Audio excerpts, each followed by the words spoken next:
잠깐 기도하시겠습니다. 하나님 아버지, 우리에게 말씀을 주셔서 광야 같은 세상에서 길 잃지 않도록 인도해 주심을 감사합니다. 이 시간 우리에게 하나님을 더 알게 하시고 진리의 말씀 따라 믿음의 길을 걸어가도록 붙들어 주시옵소서.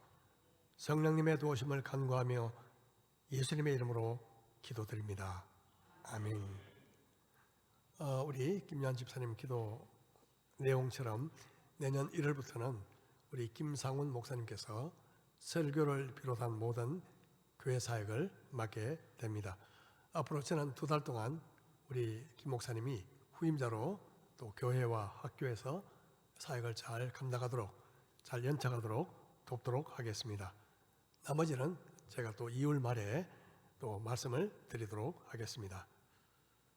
오늘은 출애굽기 마지막 시간이고 또 제 마지막 설교입니다. 지난 2월부터 시작한 이 여정을 꼭 10달 만에 마치게 됐습니다. 중간에 좀 건너뛰었는데요. 이 건너뛴 이유는 출애굽기 25장부터 31장까지 그리고 35장부터 40장까지 총 13장이 성막과 또 제사장에 대한 긴 설명이 나오기 때문입니다. 오늘은 마지막 40장으로 출애굽기를 마치려고 그렇게 합니다. 출애굽기를 묵상하면서 계속 떠오른 생각이 있습니다. 이 책은 단지 고대 이스라엘 백성들의 이야기만이 아니라 바로 우리들의 인생 이야기란 것입니다. 애굽은 예수님을 믿기 전 세상을 상징하고 또 가나안은 장차 우리가 들어갈 하늘나라를 상징합니다. 그리고 그 사이에 있는 광야는 오늘날 현재 우리가 살아가는 그런 인생 여정을 상징합니다. 출애굽기를 대표하는 핵심 구절이 하나 있는데요. 바로 출애굽기 3장 7절과 8절 말씀입니다. 우리 출애굽기 3장 7절 8절 좀 띄워주실까요? 좀 이 다른 색깔로 표시된 이 단어를 한번 주목해 보시기 바랍니다. 여호와께서 이르시되 내가 애굽에 있는 내 백성의 고통을 분명히 보고 그들의 감독자로 말미암아 부르짖음을 듣고 그 근심을 알고 내가 내려가서 그들을 애굽인의 손에서 건져내고 그들을 그 땅에서 인도하여 아름답고 광대한 땅, 젖과 꿀이 흐르는 땅, 곧 가나안 족속, 헷 족속, 아모리 족속, 브리스 족속, 히위 족속, 여부수 족속의 지방에 데려가려 하노라. 어떤 단어가 나왔죠? 보고, 듣고, 알고, 건져내고, 인도하여 데려가려 하노라. 바로 출애굽기를 간통하는 핵심 단어들입니다. 다시 한번 볼까요? 보고, 듣고, 알고. 출애굽기 1장에서 2장까지. 내려가서 3장에서 11장까지. 건져내고 12장. 인도하여 13장에서 24장까지.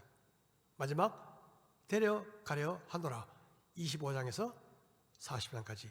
이것이 출애굽기 전체의 흐름이라고 볼 수 있습니다. 마치 우리 인생 여정과 똑같습니다. 하나님은 우리를 아십니다.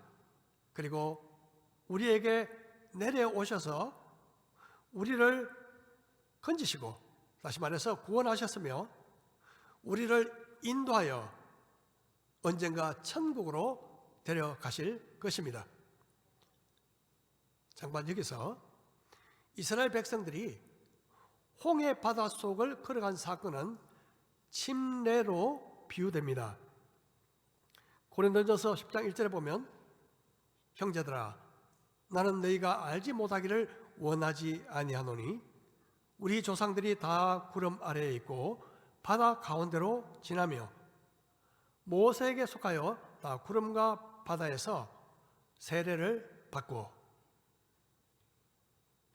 그들이 구름 아래서 홍해 가운데를 통과했던 일은 마치 침례처럼 물속에 들어갔다가 나오는 것 같아서 옛사람이 죽고 새 사람이 된 것을 상징하는 사건입니다.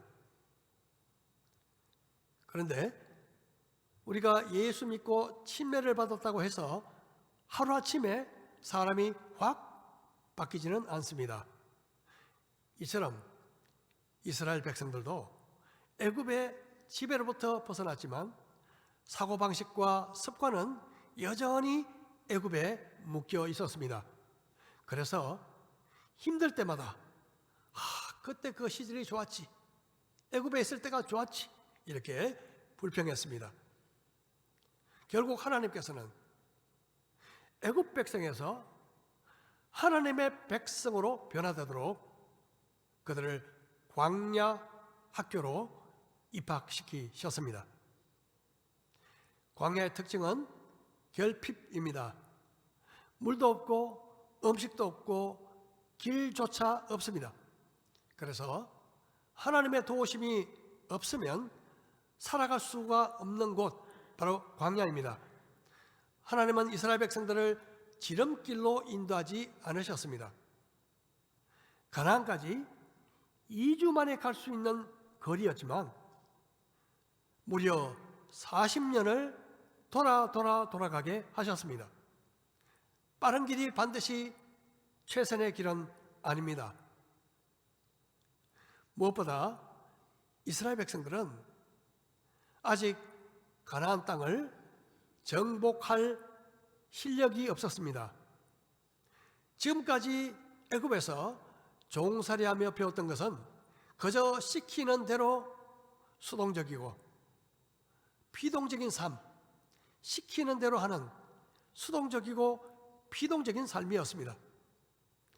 그들이 앞으로 치를 가나안 정복 전쟁을 위해서는 먼저 믿음의 근육을 강하게 키워야 했습니다.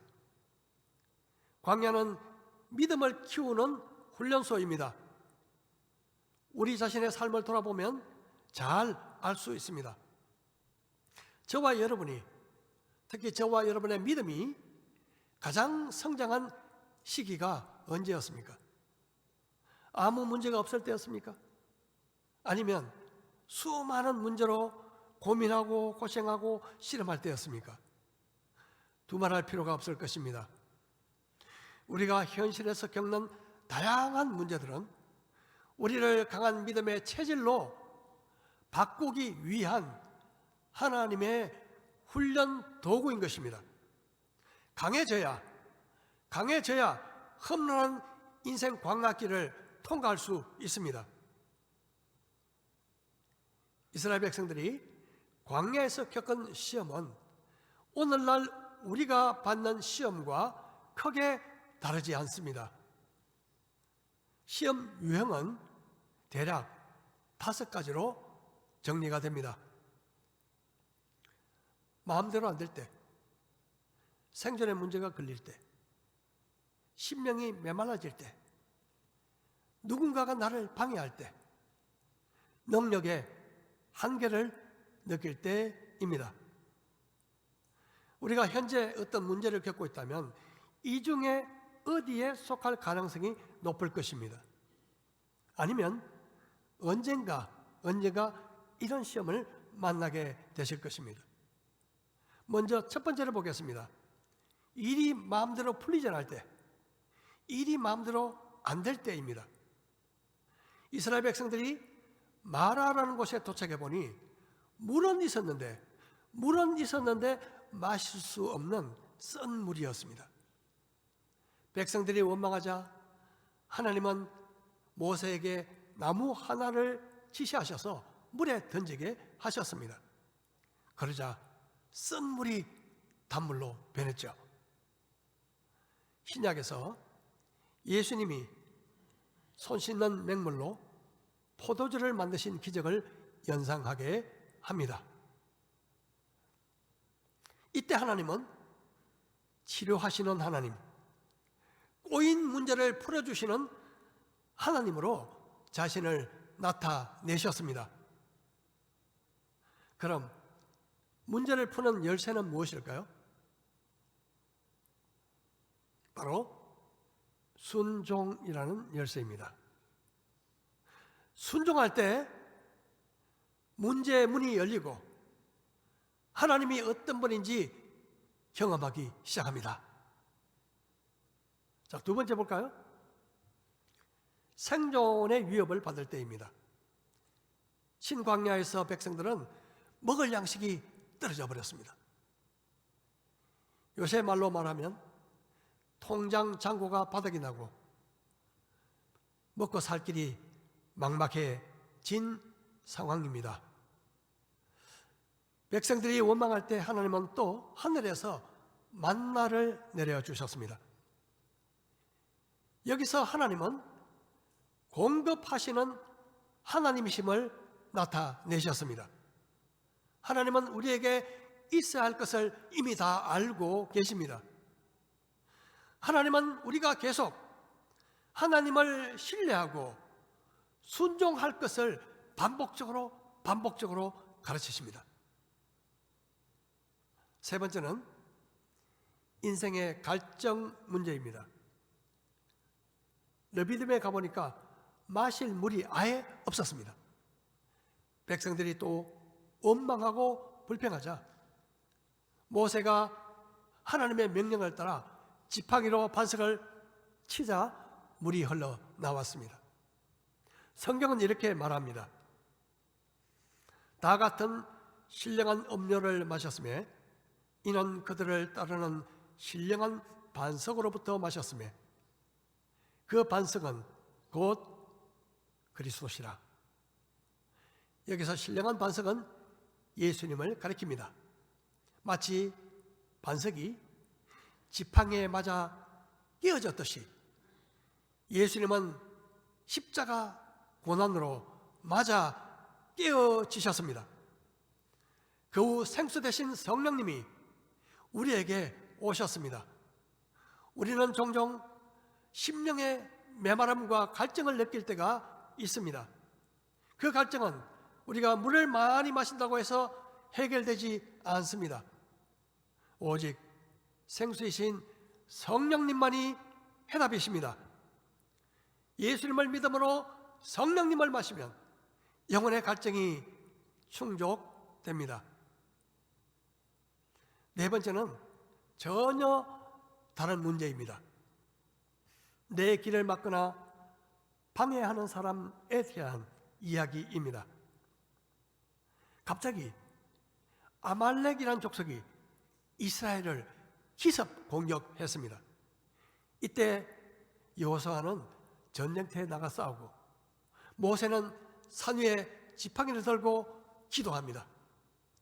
기도의 손이 올라가 있을 때 이스라엘은 승리합니다. 여기서 하나님은 자신을 승리하게 하시는 하나님으로 나타내셨습니다. 기도가 승리의 열쇠입니다. 여러분, 주위에 나의 길을 막는 사람이 있습니까?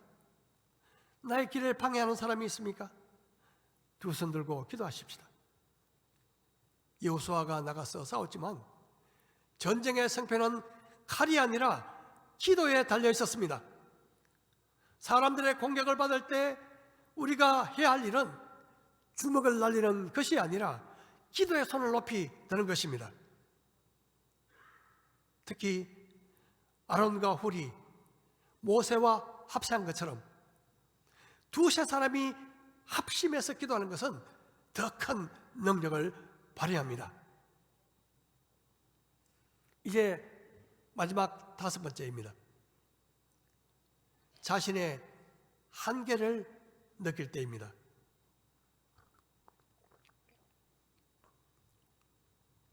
모세는 혼자서 백성들의 문제를 해결하려고 하다가 거의 쓰러질 뻔합니다. 이때 장인 이도로가 모세를 찾아와 동역자를 세우라 그렇게 조언합니다. 하나님은 동역자를 보내주시는 하나님이십니다. 하나님이 보내주신 사람들과 함께 일할 때 쓰러지지 않습니다. 광야는 서로 섬기고 도와야 삽니다. 혼자서 가는 길이 아닙니다. 우리 교회도 내년부터 새로 오시는 우리 김상훈 목사님과 함께 동역자들이 힘을 합쳐서 든든한 교회가 되기를 축복합니다. 여러 시험을 만날 때 여러분 답이 무엇인지 발견하셨습니까? 무엇이 답일까요? 문제의 답이 무엇입니까?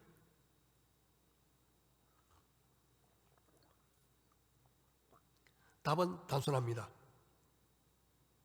다름이 아니라 하나님 자신이 답입니다. 하나님이 답이십니다.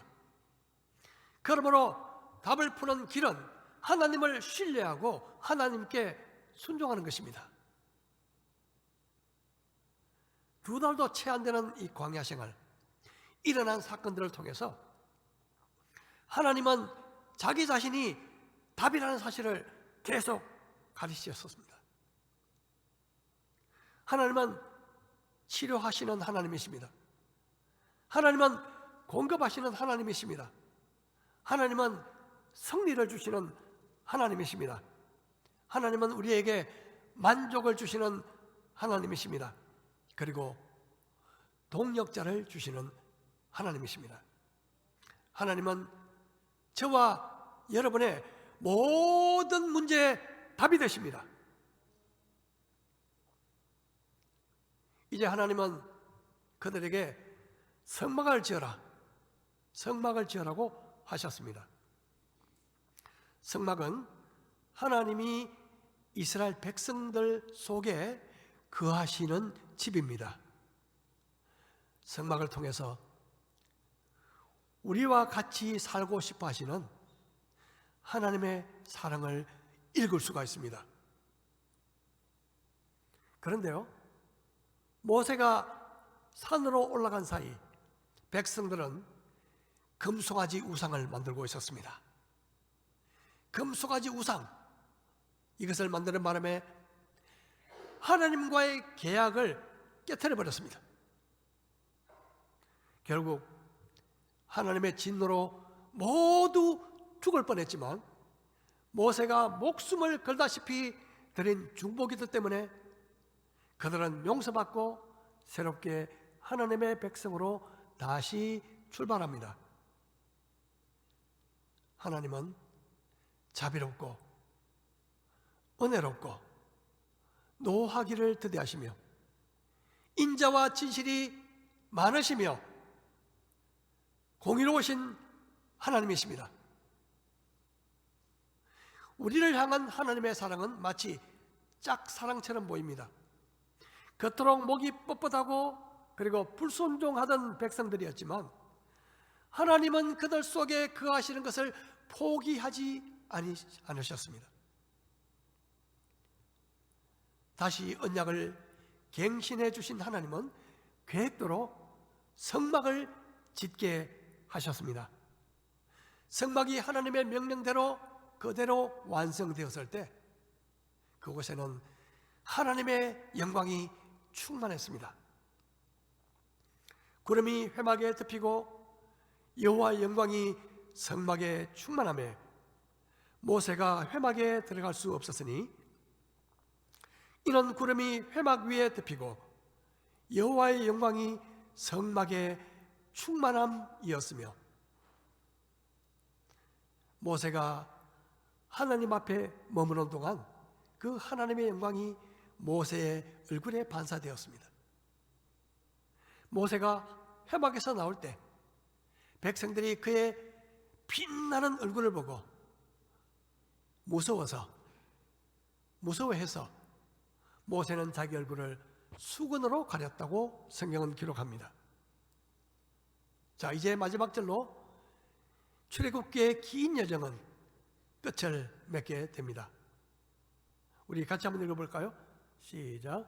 구름이 성막 위에 떠오를 때에는 이스라엘 자손이 그 모든 행진하는 길에 앞으로 나아갔고, 구름이 떠오르지 않을 때에는 떠오른 날까지 나아가지 아니하였으며, 낮에는 여호와의 구름이 성막 위에 있고 밤에는 불이 그 구름 가운데 있음을 이스라엘의 온 족속이 그 모든 행진하는 길에서 그들의 눈으로 보았더라. 구름 기둥과 불 기둥은 서로 다른 것이 아니라 같은 것인데, 낮에는 구름 기둥처럼 보이고 밤에는 불 기둥처럼 보인 것입니다. 즉, 낮에는 뜨거운 햇빛을 가려주는 구름 기둥이 되고, 밤에는 기온 강화로 생기는 추위를 막아주는 불 기둥이 된 것입니다. 백성들은 구름이 떠오르면 출발했고, 구름이 멈추면 또 멈췄다고 말씀하고 있습니다. 민수기 9장을 한번 보겠습니다. 자, 이 가운데 여러분 자주 반복되는 단어, 자주 반복되는 말씀이 무엇인지를 한번 찾아보시기 바랍니다. 제가 읽어보겠습니다. 구름이 성막 위에 머무는 날이 오랠 때에는 이스라엘 자손이 여호와의 명령을 지켜 행진하지 아니하였으며, 혹시 다음 절요. 혹시 구름이 성막 위에 머무는 날이 적을 때에도 그들이 다만 여호와의 명령을 따라 진영에 머물고 여호와의 명령을 따라 행진하였으며, 혹시 구름이 저녁부터 아침까지 있다가 아침에 그 구름이 떠오를 때에는 그들이 행진하였고, 구름이 밤낮 있다가 떠오르면 곧 행진하였으며, 이틀이든지 한 달이든지 1년이든지 구름이 성막 위에 머물러 있을 동안에는 이스라엘 자손이 진영에 머물고 행진하지 아니하다가 떠오르면 행진하였으니, 곧 그들이 여호와의 명령을 따라 진을 치며 여호와의 명령을 따라 행진하고, 또 모세를 통하여 이르신 여호와의 명령을 따라 여호와의 책임을 지켰더라. 자, 무슨 단어가 가장 많이 나올까요? 여호와의 명령을 따라. 또 있습니다. 예? 구름, 여호와의 명령을 따라 6번씩 나옵니다. 그보다 더 많이 나오는 단어가 하나 있는데요, 행진 7번 나옵니다. 여호와의 명령을 따라 구름, 행진. 여호와의 이스라엘 백성들은요, 하나님의 명령을 따라 구름을 보고 행진했습니다. 그런데 한번 상상해 보십시오. 어느 날 밤늦도록 힘들게 장막을 쳤습니다. 겨우 이제 눈을 붙이고 잠을 잤는데 아침에 눈을 딱 뜨니까 구름이 떠오르고 이동하기 시작합니다.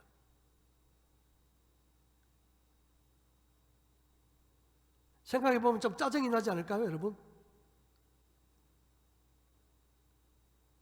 하지만 그들에겐 지도가 없었기 때문에 철저히 광야의 내비게이션인 구름을 따라 행진해야 했습니다. 구름 기둥이 떠나가 버린다. 상상할 수 있을까요? 구름이 떠나가 버린다. 하나님의 인도가 사라지는 것을 의미합니다. 길 없는 광야에서 이보다 더 큰 두려운 일이 있을까요? 과연 그런 일이 있었을까요? 있었습니다. 민수기 12장을 보겠습니다. 여호와께서 그들을 향하여 진노하시고 떠나시매 구름이 장막 위에서 떠나갔고, 미리암은 나병에 걸려 눈과 같더라. 아론이 미리암을 본 적 나병에 걸렸는지라. 구름이 장막 위에서 떠나갔다. 아론과 그 누나 미리암이 지도자 모세를 비방한 일이 있었습니다. 이에 하나님이 진노하셔서 구름이 장막 위에서 떠나갔다고 말씀합니다. 죄와 불순종이 하나님의 임재를 떠나게 합니다. 여러분, 결국 광야 생활에서 배우는 것은 무엇일까요? 바로 순종입니다. 광야 인생의 필수 원칙은 순종입니다.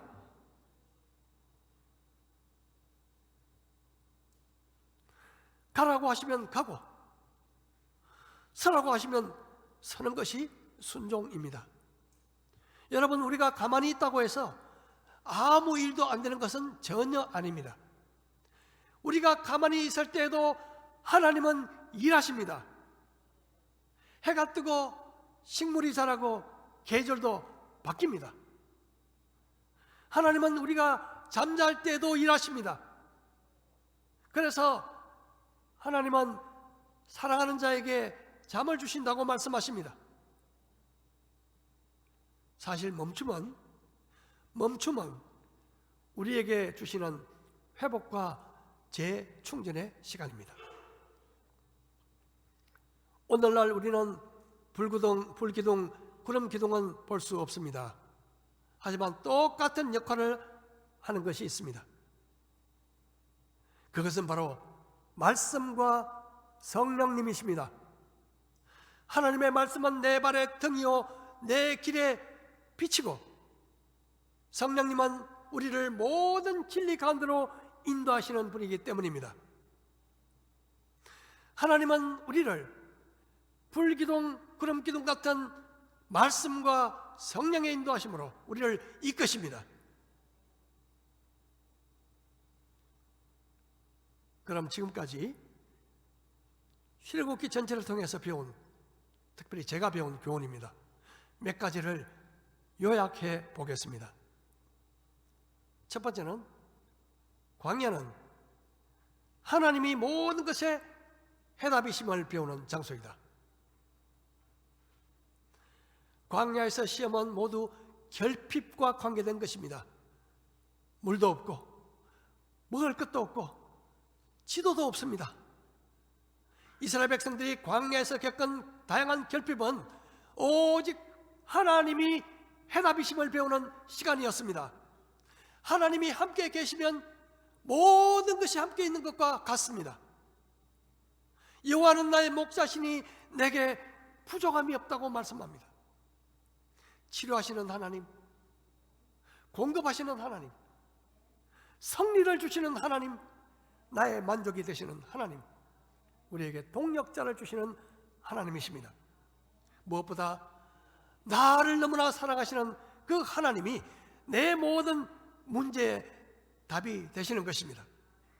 그리고 이 모든 문제의 답을 푸는 열쇠는 뭐라고요? 순종입니다. 두 번째는요, 하나님이 나와 살고자 하심은 무한한 사랑입니다.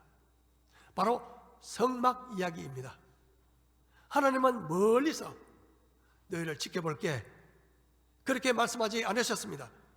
겉으로 고집세고 말을 듣지 않는 백성들이었지만 하나님께서는 너희들 가운데 거하겠다고 말씀하십니다.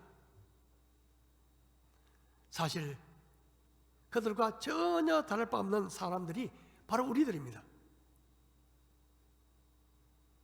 그런데도 하나님께서 나와 같이 살자, 나와 같이 살자 하시는 것은 너무나 황송하고 가슴이 벅찬 사랑입니다. 터질 것 같은 그런 사랑이죠. 그 크신 하나님의 사랑은 하늘을 두루마리 삼고 바다를 먹물로 삼아도 다 기록할 수 없는 사랑입니다. 세 번째는, 광야 인생길의 안내자는 불기둥, 구름기둥 같은 말씀과 성령님이십니다. 광야에는 길이 없습니다. 지도도 없습니다.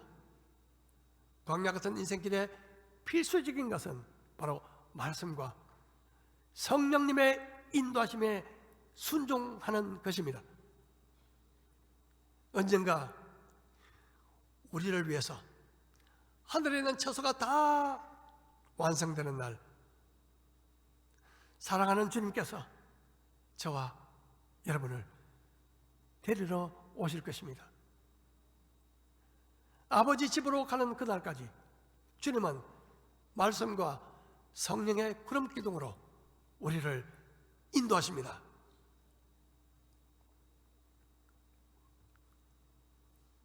지금부터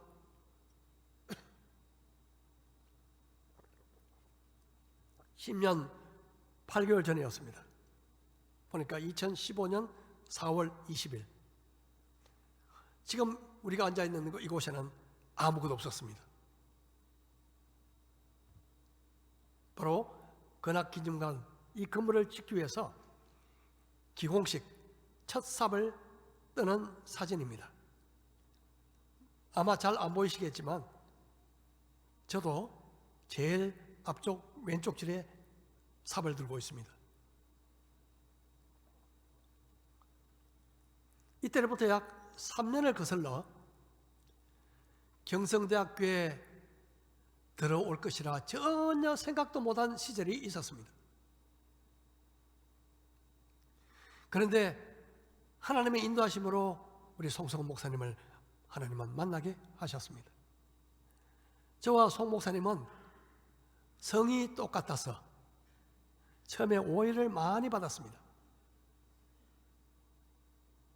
사실 학연, 지연, 혈연 연결된 끈이 하나도 없지만 목사님과의 만남은 하나님의 예비하심이란 말 외에 설명할 단어가 없습니다.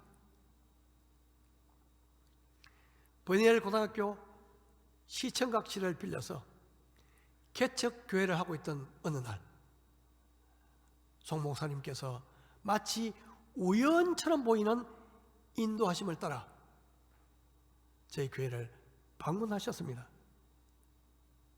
그리고 그 이후에 만남이 계속되는 어느 날 기도하던 중에 저는 구름기둥을 보았습니다. 눈에 보이는 구름기둥이 아니라 바로 말씀의 구름기둥이었습니다. 시편 16편 6절입니다. 내게 줄로 재어준 구역은 아름다운 곳에 있으며 나의 기업이 실로 아름답도다. 어느 날 너무나 강력한 성령의 감동으로 이 말씀이 제 가슴속에 팍 박혀버렸습니다. 제게 줄로 재어준 구역, 아름다운 그곳, 바로 경성대학교라는 그 사실이 큰 확신으로 제 가슴에 와 닿았습니다. 저는 그 이후로 경성대학교에 반드시 들어갈 것이라는 사실을 믿었습니다.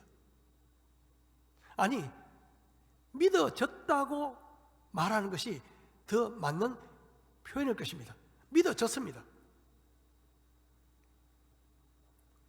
어느 날 총장님으로 계시던 그 당시 송 목사님께서 저를 좀 만나자고 하셔서 구청에 있는 총장실을 찾아갔습니다.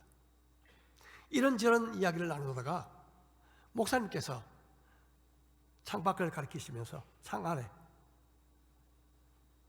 아래에 내려다 보이는 공사 현장을 보여주셨습니다.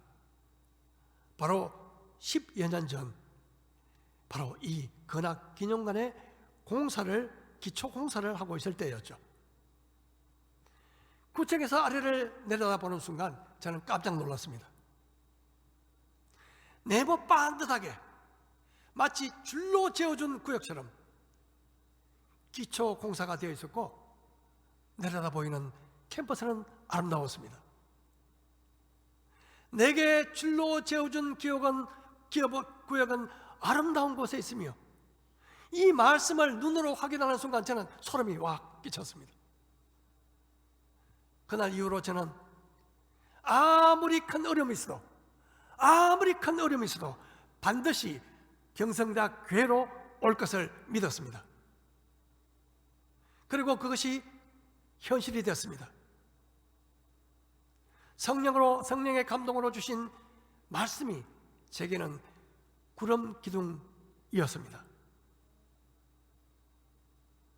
그 구름 기둥 따라 저는 10년 전에 바로 이곳에 왔던 것입니다.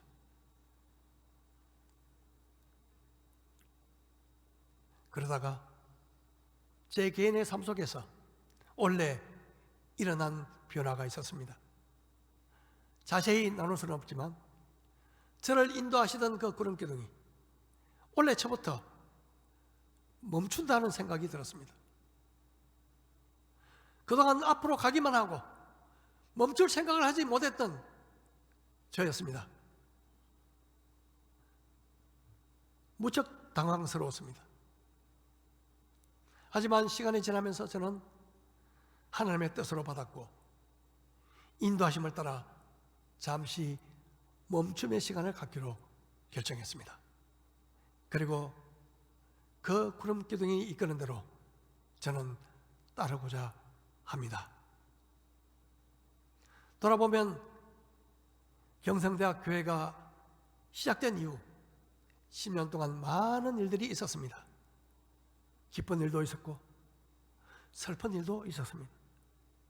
더구나 온 국민이 고통을 함께한 코로나도 함께 겪었습니다. 한마디로 광야 같은 여정이었습니다. 그럼에도 불구하고 지금까지 온 것은 한없는 하나님의 자비와 은혜라고 믿습니다.